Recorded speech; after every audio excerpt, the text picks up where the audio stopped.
All right, one of our top stories this morning. Planned Parenthood of Wisconsin will once again offer abortion services here in Madison and in Milwaukee clinics starting today. This follows a Dane County judge's ruling that the 1849 law seemingly banning the procedure does not apply to abortions. So we have Phoebe Murray this morning joining us now live from Planned Parenthood's East Side Clinic here in Madison. And Phoebe, calls for appointments have been coming in since Thursday here.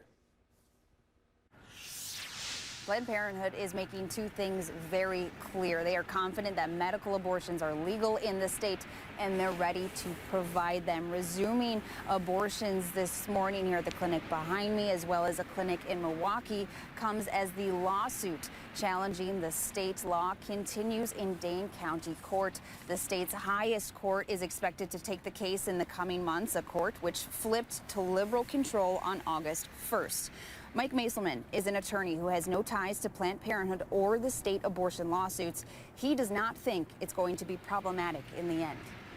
It's never crystal clear. Once the Supreme Court finally makes a decision or it goes all the way up to the U.S. Supreme Court, that's when we'll finally know. I think that Planned Parenthood does have a pretty good, strong leg to stand on.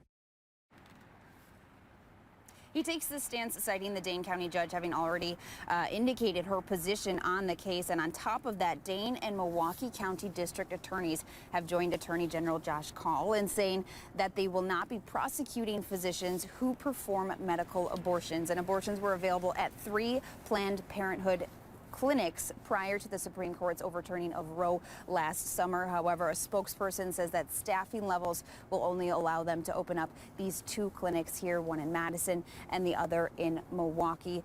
And Gabriella, again, this decision is far from being a final decision. Yeah, controversial for many people. Not everyone is on board with this. The president of Wisconsin Family Action, a pro-life organization, is calling Planned Parenthood's actions illegal. Unfortunately, this kind of illegal action leads to the death of Wisconsin's future.